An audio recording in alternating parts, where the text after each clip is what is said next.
I'm sitting down with Zay, a DJ and music producer from New York City. Zay, how you feeling? Thank you for being here. Bro, I'm feeling great, man. I know we spoke about this briefly a couple weeks ago. I'm just excited to finally do it, man. I've been in a couple interviews before like this, but this is like the first one that I've done like in an incredible studio like this. This is actually a nice-ass studio, man. Yeah, dude, shout out Brooklyn Podcast and Studio. That's where we're at right now in Park Slope, Brooklyn. So let's dive right into it. So you just recently released your first single on all streaming services, Overnight, which features New Jersey duo No Filter Tunes. So when did that song, the idea for Overnight, first pop into your head? Honestly, it really just started with me just fucking around on Ableton, just making up bass lines. Like I literally made a whole folder of just bass lines, and there was one that stuck out to me. So I took it from there, and at the time I didn't really do a lot of songwriting, so I knew No Filter. Actually, Dave, the guy that's in it, me and him are like childhood friends. We've known each other since we were 10 years old. We used to be playing guns outside, basketball, stupid kid stuff. I brought him in, and we just started songwriting to it. We put down a kick, we put down a clap. Next thing you know, I'm layering drums, and it just kind of just happened. There's really no other like crazy story that happened to it, but it wound up just working, and I was like, you know what, fuck it, let's throw it out there. Might as well. So the vocal that's featured on Overnight, that's Dave's voice? Yeah, completely Dave. I didn't sing any of it, but we did both songwrite it together. Yeah. So like I wrote the lyrics, I guess you could say the flow kind of as well. Yeah, I did all the vocal processing though. Like he sang, but I did all like the EQing, the effects, everything. So yeah, I did all that. How long have you been producing music? I get this question asked a lot. Truthfully, I've only been producing for about 8 months. Oh, wow. Nice. 8 months. Everybody always thinks that I'm doing it longer, but it's honestly that I feel like I honestly got a big, I want to say like a benefit because I've been DJing for a while. So when I first got into producing, like it kind of came pretty natural because I already understood music to a certain extent. Yeah, you had that experience with the live events, the experience with DJing, stuff like that. Yeah. So it feels like that could be a little seamless. Yeah. I mean, if you want to say that. Yeah, it was definitely, don't get me wrong, I put in a lot of work. I had mentorship. Shout out to my mentor, name's Ferrari. I was going and I was doing 2-3 hour sessions with him every single week. Then he'd give me homework. And honestly, I put in the work, but I would like to say I learned pretty fast. No, that's great though. But yeah, it sounds like you grinded with it and you learned as much as you could in a short amount of time, which is great. Don't matter how long or how you do it. Actually, yeah, absolutely, bro. Yeah. Absolutely. So another song that you have out recently is your debut single called Shout. It's a sample and a remix of the Isley Brothers classic song Shout. Yes. So what about that song from the Isley Brothers made you want to sample that into your own song? Honestly, that's a loaded question because it's, it really is, it comes down to this. I'm in the scene of a lot of tech house EDM music. A lot of my peers that are in my DJ group, they all love tech house.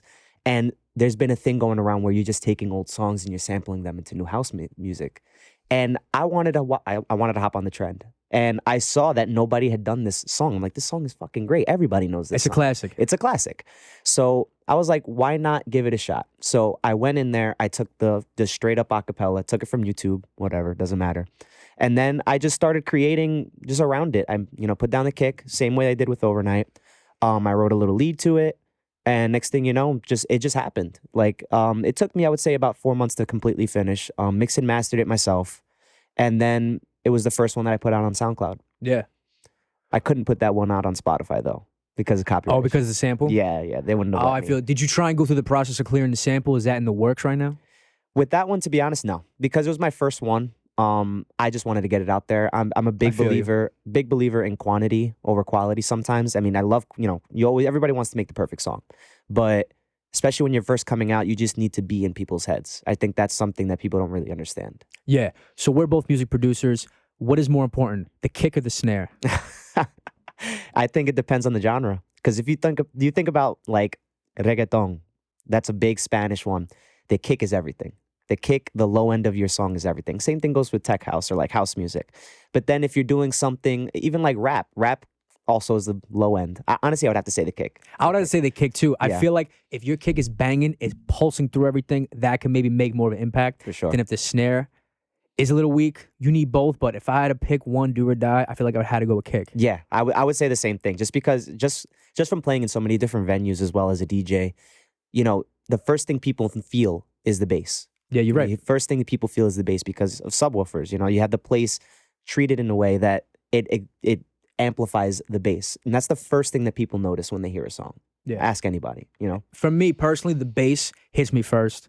It hits harder. Yeah, for sure. So how long have you been DJing?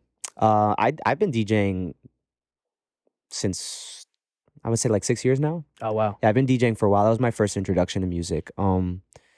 Yeah, I have 6 years. I've been doing it in college. Once I got out of college, I came to the city, started getting bookings in Jersey, through Manhattan, some in Brooklyn, like all over the place. But yeah, I would say like 6 years. So what was your first introduction to DJing 6 years ago? How did you get into it? Everybody always asks me like what I've done to like really get into DJing and stuff like that. It's really such a simple thing. Like there was one time I was listening to this guy, Laid Back Luke. He's my favorite DJ. And I'm just listening to his music. And there was one day I was like, you know what? I want to try that. And I did. I went home. I literally typed in on Google how to be a DJ. And it just showed me what I needed to buy. And then I just went for it, bro. I just fell in love with it. And ever since then, I've just been obsessed with getting booked. You know, having the power of controlling a party is something that a lot of people don't get to experience. And I take that into my being. It's my identity. You mentioned wanting to be able to control the party, and you could do that in such a great way with music. Absolutely. And if you're performing and if you're DJing, you have that power in your hand. Yeah. That's an exhilarating feeling. Yeah, it really is. I would say the first time I ever DJ'd in a bar, I did some small gigs in like my backyard when I was, you know, first starting because I didn't have any bookings. Got to start somewhere, though. You got to start somewhere, you know. Like I had those, my friends would come over and I'd play for 15 people. That sounds fun, though. It was a great time. It was a great time. I can't complain. But my first bar gig actually happened when I was in college at this place called Therapy. And this is the first Shout time. Out Therapy, Shout Bar out and Therapy, Lounge. man. Real ones know. Yes, bro. Off Main 100%. Street. I loved it. I loved it. That was my main spot, man. For people who don't know, that was one of the spots that I went to college in. It was a big place for Thursdays. So Therapy Thursdays was a big thing. It would always blow up. Therapy Thursdays. So the greatest. Yeah. But that was my first gig. And that was the first time I went from playing in front of 15 people to 300 people. And it was like in the blink of an eye, it just happened. And next thing I know, I'm playing in front of this amount of people. And honestly, like humbly, I feel like I killed it that night. And that was the one that just took me off to start playing at other places. I got a lockdown residency at that spot.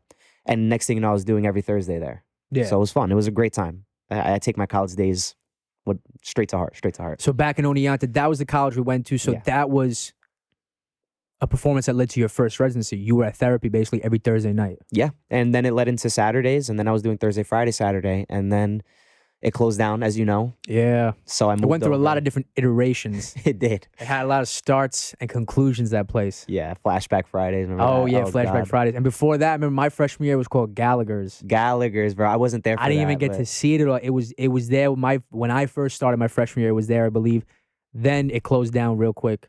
And then, yeah, after that became whatever it became. Yeah, that place was always something else. And it was such a shame because I felt like that place, out of all of the places that were in Oneonta, had the best location. You had a back bar, you had a front bar, you had a full dance floor, 2 dance floors. But it just never caught fire. It would always just die out after a couple years. Like we said, real ones, no, that place was popping. It had so was. much potential. Shout out Oneonta for that. Shout out Oneonta for real. It was Great place. prime location. Yeah. So that was where your first residency was. And when it comes to performing live, what goes through your head right before a performance? Well, the first thing I do as soon as I get into a performance is I scan the room because that's going to be your audience. You always have to know who you're playing for and how they're going to receive the music you play. That's the biggest thing. It doesn't matter how technically sound you are as a DJ. If you don't know how to play the right songs in the right sequence, you're going to suck. It's that simple. And that's why you see a lot of guys, they really, technically sound DJs don't always get the best gig because they don't play the room right. First thing I look at is, okay, who am I playing for? What's their demographic? Are they 20-year-olds? Are they 50-year-olds? Because I do weddings too, and then I go and I try to cater to that generation. And I cater to that generation, and then I'll go and I'll take a risk here, risk there, and see what the reaction is. And you're constantly just looking at the crowd. That's what you have to really look for when you're DJing anywhere. Yeah, playing the room is so important because if you have a different kind of crowd, that's going to change your approach a little bit because you want to have the best event, the best night possible. Yeah, absolutely. You gotta take that into consideration. Absolutely. And, I think the biggest thing comes out of it is that, especially now that I'm actually becoming, I DJ full time now. I do music full time. I'm booked every single weekend. I have to start finding things that separate me from the regular DJ. You have to go and give an experience. It can't just be like somebody's listening to Hot 97. They could do that at home. What can you do in the venue that night to make it feel like an experience? And that's kind of where I'm at right now. So you talk about experiences. So how would you say that you set yourself apart when you want to make that experience? Okay, so this is a good question because for me, I'm 100% Puerto Rican. Both my parents straight out of Puerto Rico. And I feel like a lot of people in my group and in my niche don't do a lot of Latin style music. So my thing is that's where I come from. That's the type of music I love. So the thing that sets me aside from the other DJs is that I get very funky with it. I go and I like to have stuff that's vibey. I like to have stuff that's Afro Latin house, but mixed in with English music. Mm-hmm. I don't go straight up to just Puerto Rico and just start playing the bangers from over there because nobody's gonna know it. So you got to get creative. I mix the English with the Spanish, and then I make remixes like that, and that's what really puts me into a different direction. So you're blending in your influences based on where you're from, your family's from, and you're kind of seamlessly integrating it together. That's a cool approach. Yeah. That's a cool approach. What about growing up then, even, let's say, so let's talk about then your favorite artists growing up. Who were your top 3 growing up, music artists? It's a tough question, man, because now I'm in a lot of the electronic scene, but growing up I was big into 2000s R&B. So I loved guys like Usher. I loved 112 back in the day. Justin Timberlake is my guy, bro. I love Justin Timberlake. So if I had to say top 3, it's probably going to be like 112. You got to throw Biggie Smalls in there, actually. I don't even know how I forgot him. And then it'd probably be JT, Justin Timberlake, for sure. I got you. So that's your top 3, top 4. Yeah. That's interesting. That's cool, though. That's cool. So you mentioned now how you're a little bit more in the electronic scene now. And for people who are listening, let's talk about dance music and EDM. So what are the different forms of dance music? Dance music is so broad, man. Like, it's just so broad. There's so many subgenres nowadays. There's Latin house, Afro Latin house, deep house, tech house, bass house. The things that set it apart are really just genre conventions. Like, if you think about a song that's called bass house, the main element is going to be the bass. And you're going to create elements and leads off of the bass. And then there's stuff like future house, which is more uplifting. Like, those are the songs with the high chords, and they have the great vocals, and they euphoric. You know what I'm saying? Yeah. It really just comes down to like what type of energy does this song convey, and then that's the one that you give the subgenre to. If you know, what I'm saying. I got you. So, for instance, what is the difference between house music and EDM, or does house basically fall under EDM?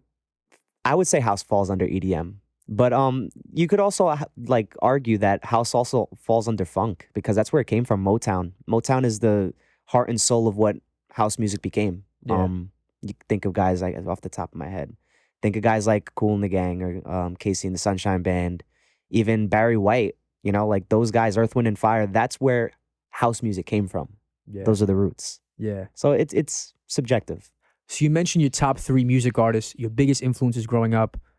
In terms of strictly DJs, do you have a top 3 playlist of DJs now? Who are your favorite DJs? My favorite DJs right now, Laid Back Luke, 100% my favorite. He's my favorite. You mentioned him. Yeah, it's like he's a big influence. Yeah, he's actually the guy, when I first started DJing, he was the guy that I would watch. He had this thing on YouTube where he would go do this in the mix thing, where he would do a live set at a festival, and in the subtitles, he would put like what's going through his mind at that point. So it was a good learning process. Laid Back Luke's my number 1.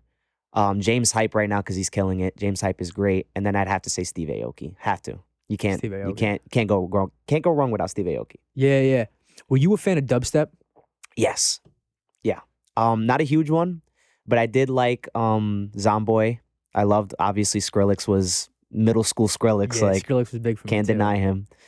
And then I like Knife Party. Probably those are my top 3 for Knife dubstep. Party? Yeah. I got you. A couple moments earlier, you mentioned Laid Back Luke, and you were saying how when you first started DJing, when you first got into it, you looked up, or you were inspired by Laid Back Luke, right? And then you looked up on Google and YouTube how to DJ. Yeah. Do you feel that Google and YouTube can replace college nowadays? Oh, bro, in a heartbeat, man. In a agree. heartbeat. I hate to say it, bro, because I got a full college degree. But I tell this to people all the time. I went to school and it was worth every single penny, but you got to know what you're going for. For me, it wasn't even school. It was the fact that I was going to a party school, that I was going to be DJing, that I was going to be socializing, I was going to learn how to network, And then I went to school for media and production. So that's what taught me how to handle media. So I took that and I took my experience from DJing and I meshed it into what I'm doing now. But, there's a lot of people that go to college and they don't ever use their degree. And nowadays, bro, you could learn anything on YouTube. There's courses that you could get for free for literally anything. Name the subject and it's there, So yes, that's my answer. I agree with you. I went and I got a lot out of it. I loved it. It was worth every penny for me. But when I was 17, I knew what I wanted to go for. I went for music business, audio production, mass communications, because I knew I wanted to make a career out of that and apply what I learned both in the classroom, from the social aspect, mixed together, and blend it into a career now. Exactly. So I agree with you. Yeah, you got to kind of know what you're going for. But also, there's so much from the internet you can learn too now. It's amazing how it's evolved even in the last 5 years. It's true. It's insane. True. Especially in the music industry. Yeah, you can learn anything music-based nowadays. There's so many software, so many things that you can literally just Google and you're going to find out. That's what happened with me. I wanted to learn how to DJ. I Googled it and I just got pointed in the right direction and that was it. Yeah. That's all it took. After that, it was just passion. It really was. Yeah. When it comes to playing live and even when you're performing as a DJ, do you ever get nervous before a performance? I used to. Especially that first time I played in front of 300 people because I've never played in front of more than 15. It literally went from 15 people to 300 people. And I was nervous, but, preparation is key in everything. And, you get to a point, and I'm pretty sure any DJ that is watching this can, empathize. You kind of, at a certain point, you kind of just feel it. Like, I don't go into sets anymore knowing exactly what I'm going to play. Like, it just comes off the top of the head and you freelance it. Yeah. But honestly, I used to get nervous. Now I'll get nervous if I'm playing in a new venue that I've never played at before. That's kind of where I get nervous. But when I'm playing at places that I've played all the time and I'm in my zone, there's not a nerve in the world. So currently, where do you perform? Right now, I'm performing in a lot of places. Shout out Get Down DJs. That's the group that I'm in. That's where I get most of my bookings. I'm playing a lot in Hoboken, like places like Tally Ho, Mills Tavern, Black Bear.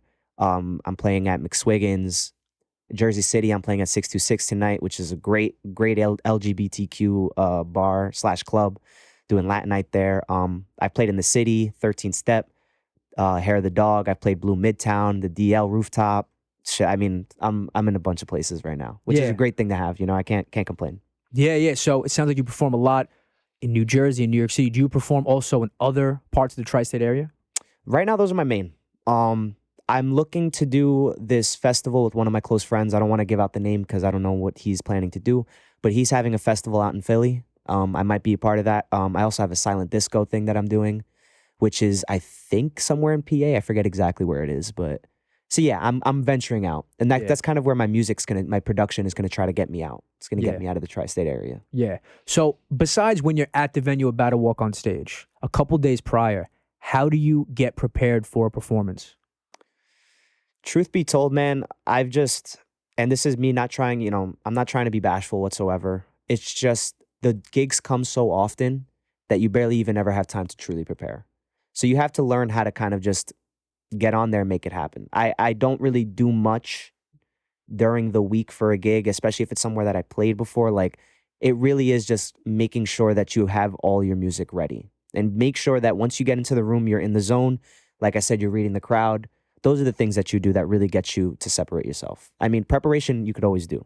I'm always downloading new music, but it's a passive thing. There's nothing active that I do every single week to make sure that I'm ready, because next thing you know, I'm playing on a Friday, then Saturday, Sunday comes up. I don't have time to prepare for each one of them individually. Yeah. You know what I mean? So, and with the music software and getting everything ready to go on your computer, that's what I meant too. Okay. How do you get your computer prepared before a performance? What has to go through a DJ's step, like a DJ's process, in order to get prepared for a performance with your computer, the technology aspect? Well, first of all, make sure your stuff's updated. That's the first thing. You never want to get there and it's not updated. And then it really comes down to organizing your crates when it comes to like your genres of music. The software really just does its own, you plug into the software and now you're good. But it's always the music. You got to make sure that your music is organized, and you need to make sure that you can play any type of music at any given moment. Yeah. That's the biggest thing for sure. So when it comes to different performances right now, do you have a dozen playlists ready to go for any given night or moment? Absolutely, yeah. Oh, that's how it works? Yeah. I mean, the way I do it, the way I organize my music is through genre. Like for instance, I'll have a 2010s bangers playlist. I'll have like a straight up 2000s R&B. I'll have dinner music. Like if I'm doing a wedding, I'll have a full dinner music set where I can just pick songs. I have a peak hour EDM set. I have Spanish sets. I have salsa, bachata, merengue, like literally every single genre you could think of. Yeah. And I just have, like you said, like a dozen or so playlists that are also kind of like sub playlists, and you just pick from there depending on the crowd you're playing for. Yeah. So you're ready to go in a moment's notice. Yes. If needed. That's cool. That's cool. So yeah, to like really answer your question when it comes down to preparation, just make sure you can never have too much music. That's the biggest thing. Yeah. Always be prepared to play anything. Yeah. That's a good point. You got to always be prepared. You never know when that performance may come up, and it could be one that changes your life. But when it comes to, this is what I want to ask you. So for people out there who may want to get involved with DJing, how does a beginner DJ get started booking gigs?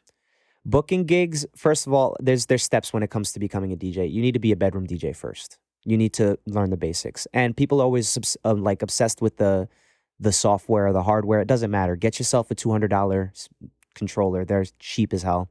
And just start practicing. Once you get ready for the bedroom, and when you're done with the bedroom, literally just go and talk to places. See a place that you like a bar that you go to that seems pretty cool, go talk to the owner. There's nothing that could happen. You know, the worst they could do is say no. You ask 100 people, 1 or 2 are bound to say yes. Just go and do face-to-face interaction. That is the biggest thing in the industry. 100%. 100%. Face-to-face interaction goes a long way in the music industry. And like we were just talking about, go to venues that you frequent a lot, that you're passionate about performing. See if you could talk to people in person. It never hurts. You never know where it could lead. And they could just say no. That's the worst that could happen. And the thing is, too, I think a lot of people nowadays are scared to go and talk like face-to-face. Everything's over social media. Yeah, exactly. But both matter. It's not just social media anymore. Yeah, and you could really argue if you want to stand out, you go face-to-face because everybody's doing social media. I agree. So, you know, when it comes down to it, man, like you really, let's just say you want to start playing at bars. You got to go out. Go out. Go out by yourself. You don't have to bring a family. You don't have to bring friends. Go out by yourself on a business mission. Look for the manager, talk to the bouncers, talk to the bartenders, get information, write it down, follow up. And also a big thing too that I also want to mention, you kind of have to have some documentation. Have a mix. Have a mix back here. This is my sound. This is what I sound like. Yeah. And then that's the way that you promote yourself. You know, you have to have multiple things that you can offer value to these venues. Because if you're not going to get booked. And also, if you're going to use social media to reach out to either venue owners, people in the industry you want to connect with, social media and your Instagram, your TikTok, your Facebook, that could be used as a portfolio. It's key. If you're going to reach out, have your profile filled with pertinent and lucrative content that you could show right away and people could check out. Like, oh, who is this person that DM me? Oh, they have all these reels up. They have all these stories up. They have all these carousel posts up, pictures. That could go a long way too. Yeah, and I just want to add to that, going back to what I said before about the importance of quantity nowadays. You know, social media is so vast and saturated that at this day and age, you just need to be in people's face. Sometimes it barely even matters what the quality is. You always want to make good quality, but you don't ever want to not put out a piece of content because of some sort of insecurity that you have. You always want to put it out because with the repetition and just putting out stuff, you're going to get better like that. And it really is important because a lot of people, especially when they look up and down your page, they just want to see you have 100 posts. They want to see you have 200 posts because that means that you're active. And that is the biggest thing. Nobody, the motto that I always live by is a closed mouth doesn't get fed. You can't, if you're not going to speak up, if you're not going to say stuff with your chest, if you're not going to be out in the open, you're never going to get discovered. And I've even noticed recently, I've been doing a lot more research with marketing on social media platforms, trying to cut through the clutter because, yeah, like we just said, social media now, it is saturated, but it's still incredibly lucrative. It's an amazing tool. Absolutely. It's free. It's free. It's an amazing tool. But I've noticed too, with YouTube, with TikTok and Instagram, the more content you put out, the more high quality content you put out, the platforms will notice that you're putting out content consistently, and it will eventually lead to new audiences, to new people that these platforms push out to. Yeah. They want to reward consistent creators on the platform because that keeps people on the platform. And eventually, if you put out high quality content, put out enough of it, they could put you onto more and more new audiences that could help you grow organically. Absolutely. It's hard. It's a pain in the ass, but if you stay consistent, it could really gradually grow, and then it could change your life. Yeah, and I just want to touch on that as well. Like, I don't mean to downplay the importance of quality because it is very important. No, yeah. It is very, very important. I know what you meant. My whole thing is that you will gain more quality through repetition of posting. It's that simple. And, you know, throw your insecurities out the window, man. It's not worth it. You can't have somebody else living your dream. That's the worst thing that could happen, you know? Yeah. Especially now want while that. we're young, we got to go for it. Exactly. But I agree, because consistency, the repetition, that will lead to you getting more efficient at that process. It'll get you better at creating content. It'll get you better at just thinking less about creating content and hitting share, because then you'll get so used to it. It's like, oh, you know what? All right. And then you learn from the failures. You learn what works and what doesn't work, and you just get better and evolve. Absolutely, bro. Couldn't have said it better myself. That's the way it is. It's the God's honest truth. Yeah, You know? for sure. In the electronic scene, so with social media, with production and just content creation, for someone who's a DJ in the electronic scene, how could someone cut through the clutter on social media in the electronic scene, in the electronic niche? I mean, it really just comes down to separating yourself. I mean, the answer to that question is different for everybody. What do you bring to the table that somebody else doesn't? And it really just comes down to what can you offer in the scene that's not being offered already. There's a lot of people that do top fives out there. I don't know if you look at TikTok, you see top 5 summer house songs, of 2020 or something like that. A lot of people do those. Me, I'm not a fan of those because I feel like it's being done everywhere and it's getting old. And it's really just like, what can I do that's so different? What can I do that's different from the person that's doing this? I mean, it works for them, but what's going to work for me? Because it's the answer to that question is different for everyone. Yeah. Yeah. So with the places that you perform, how did you solidify those gigs? How did you get involved with the venues that you currently perform at now? It was a multitude of things, but it all started with a conversation, face to face. I did that with every single place I've played at. I always make myself known that this is who I am. I want you to put the name to the face, and I want to be in your face, because then you can't forget me. That's always how it starts. But it's always, it's developing relationships with these places. You go to a place, remember the bartender's name, remember the bouncer's name, remember the manager's name, get his number, ask for his Instagram. And then from there, they can also start reading into, like, let's say you have a link in your bio where you have music. See your music, they see that you make playlists, this and that. So it's a combination of always being in people's face physically, which I think is so underrated in this day and age. Being in people's face and making sure you have a documentation of all the stuff that you've ever done. Always be documenting. Yeah. And tip your bartenders well. Tip the bartenders Tip at the bartenders places. every time. If you want to play at certain venues, you're at certain bars, interact with everybody, be extroverted, and be a good tipper too. Yeah, but that's honestly, that's another thing that you really got to touch on, because I notice, whenever I go out and I DJ, or even if I go out as a patron, I always tip the bartenders lovely, bro. You have to, because they're going to remember that. Yeah. They'll always do. You have to be, if you're a member of the nightlife scene, you have to take care of people that are in the nightlife scene. They're working their ass off too. Bro, you know how it is, then you got to make sure you take care of them. That's going to stick in their mind. You know what I mean? Yeah. So the venues you perform at now in Manhattan, also in New Jersey, that all started with face-to-face? Yeah. Face-to-face conversations? Face-to-face conversations. I would say as soon as I got out of college, about a couple years ago, I didn't have a job. I already made the decision that I want to DJ full time. I had 5 years of work under my belt, and I knew I had the service. I just needed to go talk to people. So I literally would go Thursday, Friday, Saturday, Sunday into the city by myself, and I would just go to clubs. I'd pay $50 covers just to get in, to even have an opportunity to talk to somebody. And that was what got me to where I am now. I literally went door to door. I could name so many places that I went to and got shut down. Like, that's just the way it is. You have to go and be in people's faces. Like, everything is face to face. Something will stick. I promise. It will. And that's underrated too. People I've met that have been on the podcast, I met them because I went out by myself to Brooklyn, Manhattan, to open mics, to different events. You got to force yourself to go to events by yourself sometimes, because you can meet so many amazing people that can then be a part of your music career as well, your creative career, all that. Yeah, that's underrated. Just going out to events and networking by yourself, go to open mics, go to shows. You don't always have to wait on people. No, I mean, waiting on people is like the polar opposite of what you want to do, really. Like, you want to make sure you get out there and you're making the active effort to do something that the other people in your competition aren't doing, bro. You gotta talk to people straight up. Like, I got turned down so many times, it's not even funny, man. But that's part of the game. It's part of the game, bro. It's like, if you want to eat, bro, you got to go. You got to go for it. Like, there's no other way around it. Insecurities have to be out the window. Yeah. And it's a tough thing for people, bro. I'm still not perfect. Like, I have my own stuff that I go through, and like this stuff that I feel about certain gigs, and how I'm perceived and the reputation that I have. But you can't worry about that stuff, because you're not gonna win. No. You won't win. So let's get back to the 2 songs you released recently. So first with Shout, when you were marketing that song when it came out, with marketing, you were going for the green and black colorway. Yes. Why those colors in your content with that release? In all honesty, it just seemed to work. I had a person helping me with the artwork, and I pitched them a bunch of ideas. I wanted a silhouette. I wanted a person looking like they were shouting. If you look at it, the guy's shouting to the into microphone. the mic. It looks like, yeah. So I was just messing around with colors. I didn't want to do the regular colors that a lot of people do. I haven't seen a lot of people do green. So I was like, you know what? Let's do green for this one. You know, Yeah. and that's what we were stuck with. And I think it's honestly looks really good to me, you know. Nah, yeah, the cover art's cool. And it's also, if you notice, with Overnight, it's the same theme, the same Yeah. cover. It's silhouettes with, instead of green, it's red. Yeah. So it's the same thing. It's kind of like a thing that I'm trying to build. Yeah. When it comes to branding in the music industry, how important do you think is color?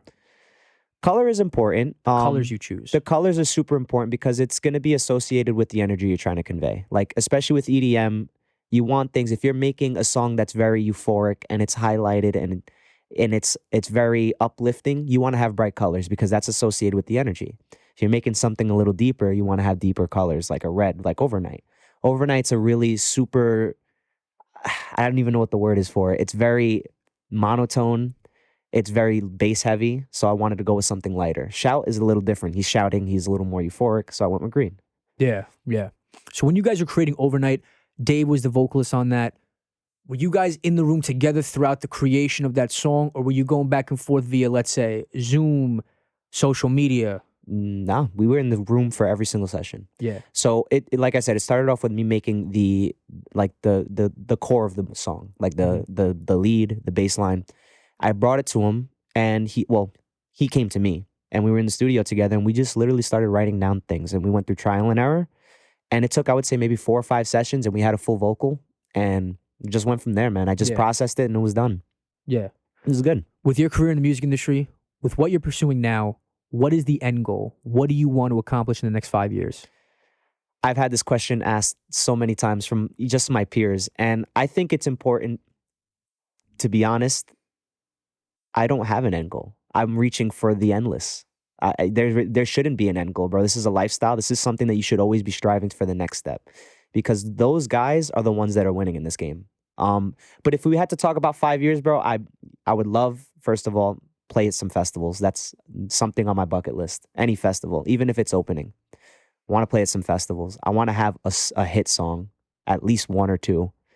And I just want to have a reputation. I want to have a reputation that I could build off of going into my 30s. Yeah.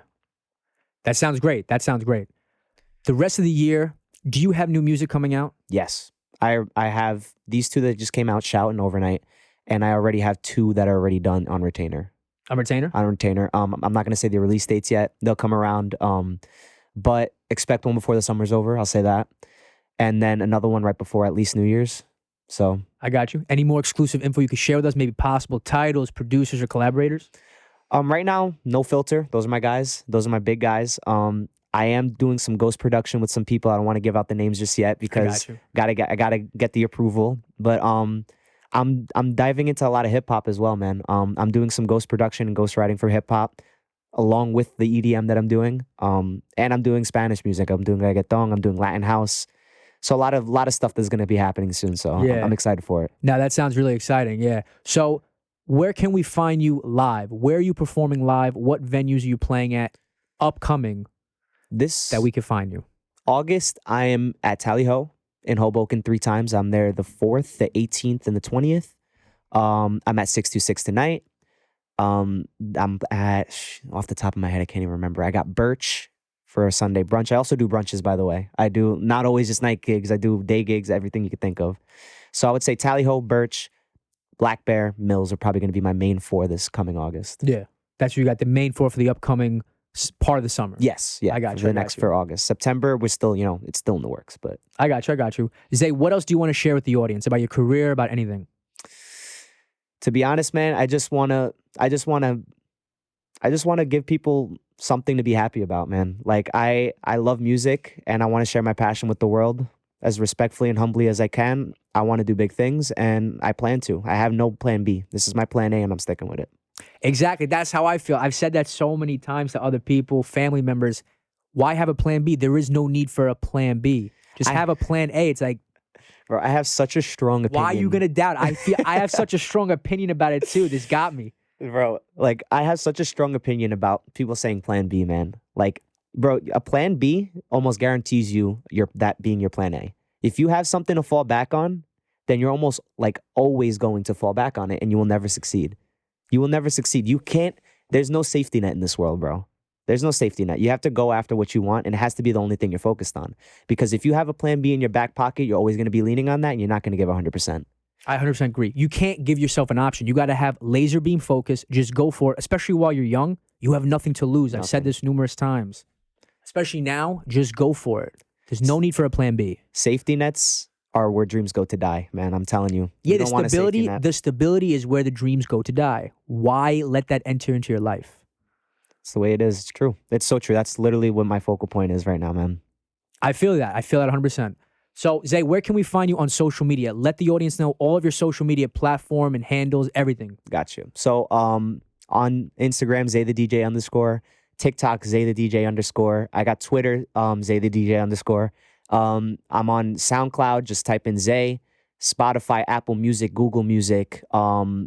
Pretty much every single streaming platform my Overnight song is on. Just look up Zay and then Overnight, and you'll find me literally everywhere. Yeah. Do you also have did you mention TikTok? Do you have a TikTok? I have a TikTok. Zay the DJ _ for that one too. Gotcha. YouTube channel, anything like that? Oh, YouTube as well. Yeah, I have a YouTube channel where I post mixes. I do stuff. I did some shorts. I do reels, mainly mixes. I have a bunch up there. I would say probably like 20 catalog mixes in there. That's also something that I give to venues when they want to hear me play before I actually come up. So yeah, find me on anything, bro. I'm literally on every single platform. Yeah, sounds good. Zay, thank you for coming on the show. I appreciate it. Absolutely, brother. Absolutely. Guys, go check out Zay on social media, as well as his 2 brand new singles, Shout and Overnight. Overnight, featuring No Filter, is available on all streaming platforms at Zay on all streaming platforms, right? Yep. Thank you guys for tuning in for another episode. Let me start that one over. Thank you guys for tuning in to another episode of Miltrick Media. I sat down with Zay the DJ. Thank you for tuning in, and we will see you soon. Thank you.